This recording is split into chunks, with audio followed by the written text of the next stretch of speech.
beast, but he gave up his birthrights just to gratify his lower self. But man will regain his lost estate, his heritage, but he must do it in a conflict that cannot be told in words. Yea, he must suffer trials and tribulation and temptations, pardon me, manifold. But let him know that cherubim and seraphim that rule the stations of the sun and spirit of the mighty Allah, who rule the solar stars, are his protectors and his guide, and they will lead to victory. Man will be fully saved, redeemed, perfected by the things he suffers on the plane of flesh and on the plane of soul. And when man has conquered carnal things, his garb of flesh will then have served its purpose well, and it will fall, will be no more. Then he will stand untrammeled on the plane of soul, where he must full complete his victories. Unnumbered foes will stand before man upon the plane of soul. These he must overcome, yea, overcome them every one. Thus hope will ever be his beacon light, and there is no failure for the human soul, for Allah's leading on and victory is sure. Man cannot die. The spirit man is one with Allah. While Allah lives, man cannot die. When man has conquered every foe upon the plane of soul, the seed will have fully opened out and have unfolded in the holy breath. The garb of soul will then have served its purpose well, and man will need it nevermore, and it will pass and be no more. And man will then attain unto the blessedness of perfectness and be at one with Allah. Now, when you read chapter 1, look at it from a metaphysical point of view, from a spirit view, and from a metaphysic or metaphysical point of view, dealing with the concept of the operations of nature, as most of you who are true religious scholars know the law of correspondence. And of course, the law of correspondence is represented in the ancient Canaanite Moabite nation by Hex Alpha, which you know as the star with the pyramid up and a pyramid down in balance, with a graphic that we would call also the Shield of Solomon or Solomon's seal. Also, some people refer to Hex Alpha as the Star of Dawood or Dawood Star. And that would be your six-pointed star. And so that star, six-pointed star, is the star of Saba of Africa, or that would be called the Sabian Moabite star or the Coptic star, and also known social politically as the emblem or the insignia of the Moorish nation. And so the six-pointed star and the five-pointed star are both key to the culture of the Sabian Moors, etc., where you get logically Saba, and the knowledge and of course the culture being maintained is called keeping the Sabbath.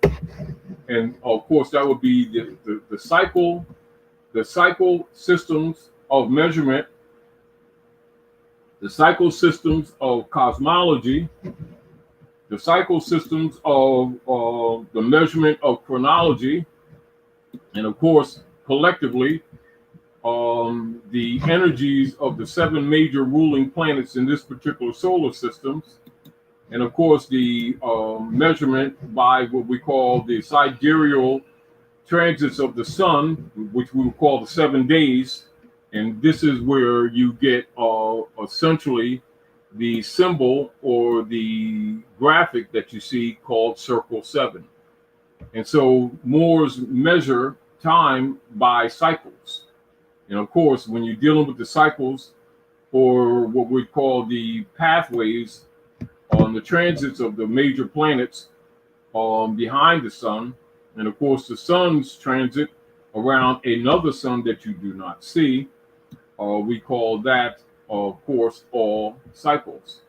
And much of the culture has to do with the ephemerides, measurement, calculations, and registry for the point of reference of those planetary movements, particularly the sun and those cycles, etc. So all of that collectively together is Circle 7, and not just the image of the graphics that you see Circle 7. And when you see the 4 openings of the Circle 7, and with the circle without the 7 in it as a graphic, it would be called a nimbus.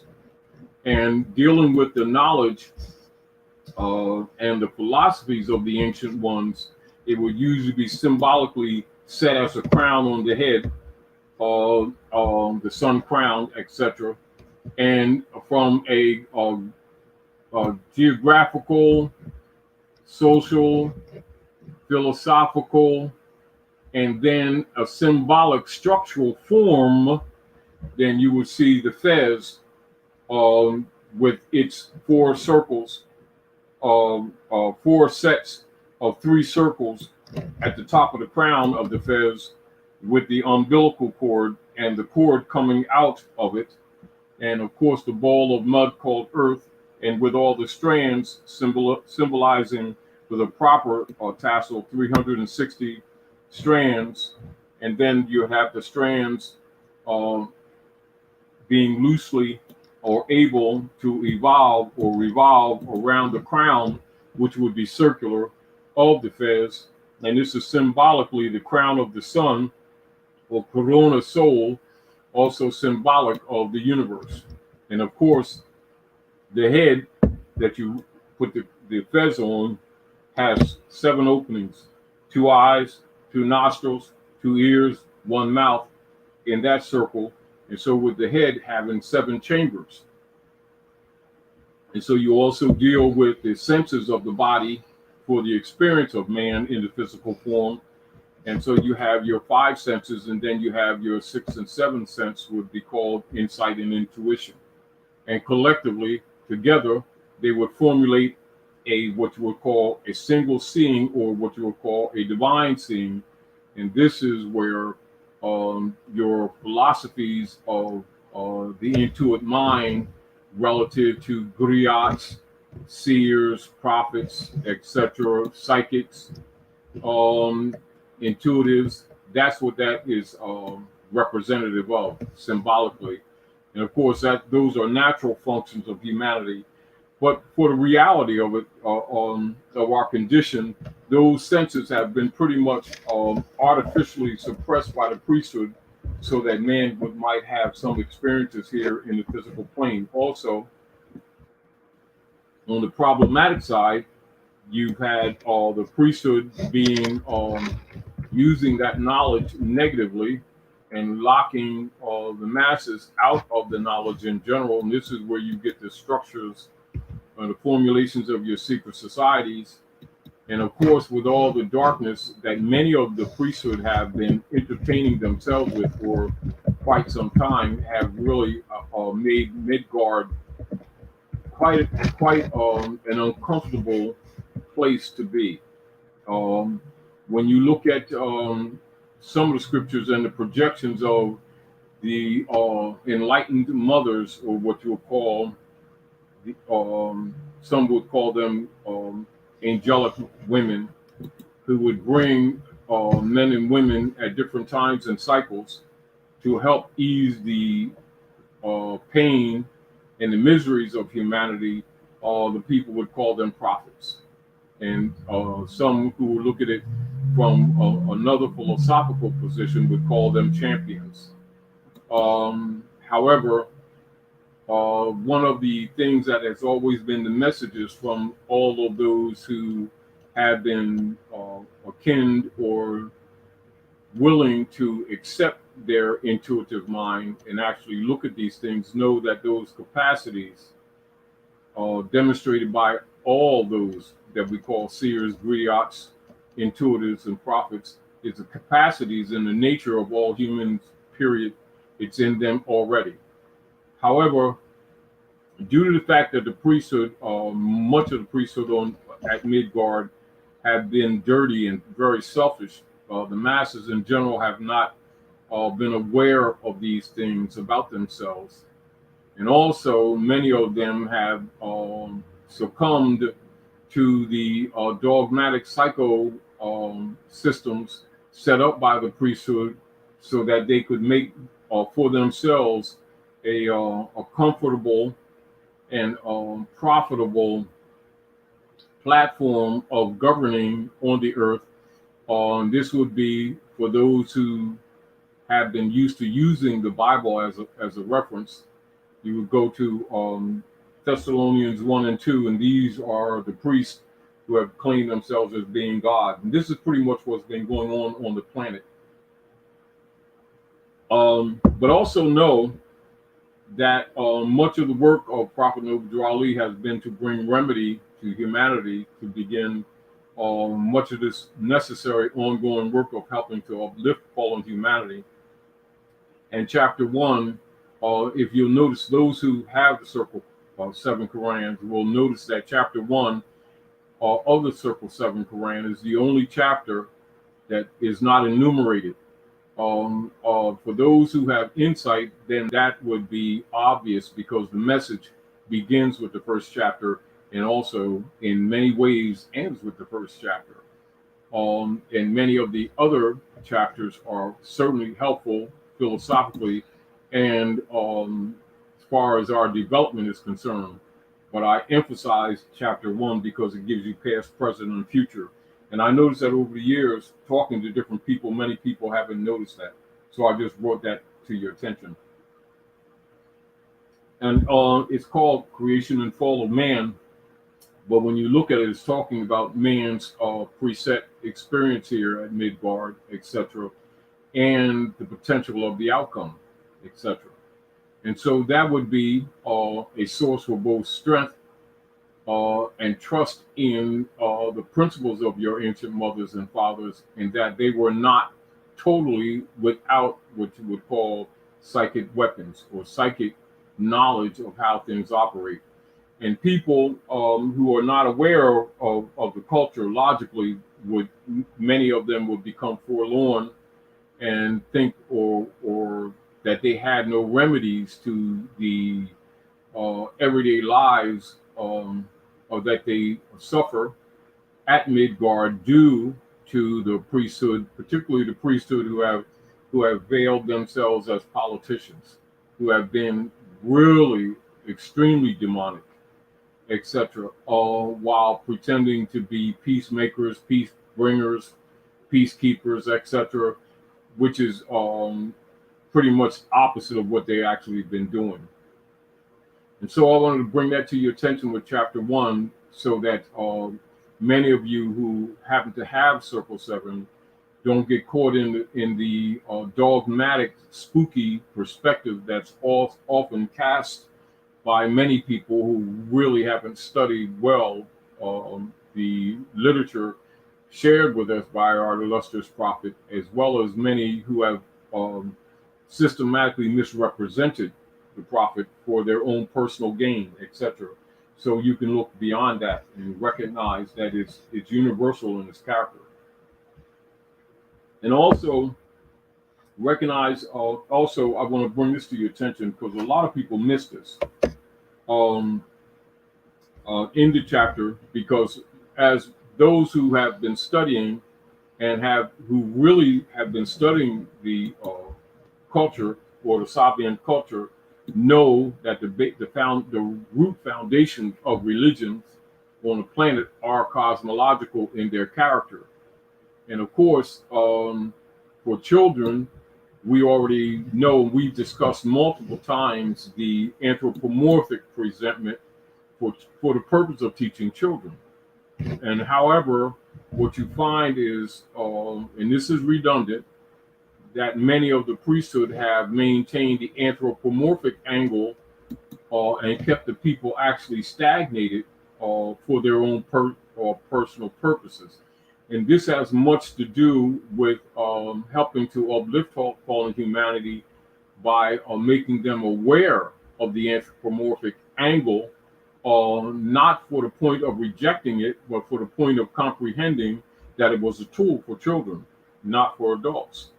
So what we would call adults. So when you become more mature about the realities of life, you would be better able and willing to look at the workings of nature realistically and pragmatically and adjust your life accordingly and responsibly. This would be demonstrated with the statement where it says, when I was a child. And how would you make that statement so many times, Dr. Nayela, where it would make the statement, when I was a child, I thought as a child, did the things that children do. Understood as a child. Yes. But when I became, a man or mature, I put away childish things. Yes, and that principle, what you discover, is repeated many times, but has not been the practice, because the people had not been made aware that has to do with dismissing the anthropomorphic angle of instructing, and then taking the people to the science. So when people talk about more science, very often you won't see them being explained to them that more science is cosmology and the workings of nature. It is metaphysical. As a matter of fact, Noble Ali was referred to as the great Egyptian metaphysician. That's a fact, and they also refer to him as Professor Drew. That's no secret, but what I recognize, unfortunately, with many people who are cognate of Noble Ali's teachings and philosophies, many people have not been, and they have sometimes pigeonholed him in the dogmatic concept, which is not to their advantage. If they would study much that he has shared with us, they would take a totally different view and recognize the great sacrifices and the great length by which he took at personal risk to bring a lot of this information to the people. And ultimately, like many of the prophets before him, was sacrificed, or assassinated. However, those many of the people have taken the teachings and actually taken them out, or instructed people in such manners to bring them back to the Sabian culture, so that they could apply the knowledge as opposed to just repeating things because they heard somebody say things. And of course, those who have less than genuine intent for helping the people would immediately get upset because they really don't want humanity liberated. They don't want humanity to recognize their own capacities.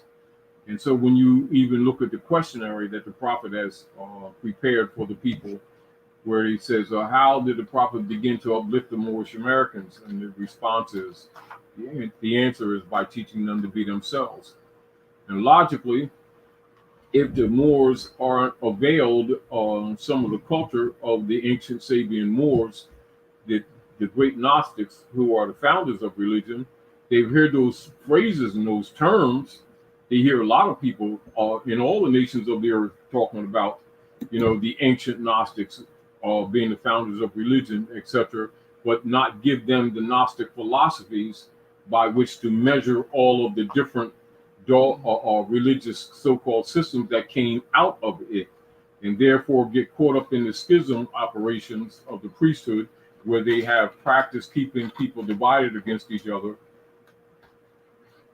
angry at each other, and competing with their different versions of gods, etc., dealing with the different names that have been used by the different people from the different family groups in different linguistic forms, but at the same time admitting that we have source, or what you call common source, etc. And so chapter 1 will help a lot of people to dispel the misconceptions that the Quran in its principle is not universal, because in fact it absolutely is. And it was prepared, the prophet prepared it, because he said, this knowledge has always been around. It's been held back from the Asiatics of North America. And what he did, he prepared chosen text for our people to aid, particularly the Moors of North America, who have been pretty much the deepest into darkness relative to social, economic, political, educational, in every walk of life. Yet they are the direct descendants of those ancient Sabian Moors, etc.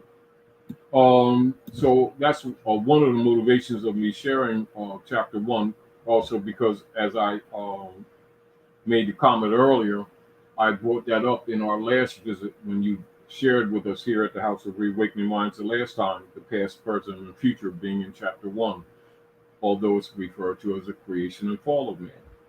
Um, there were some other things that we were talking about too, Dr. Naila, earlier concerning that, and if you had any comments on that that you wanted to share, do so. I'm just going to see if there are any questions or anything. Good.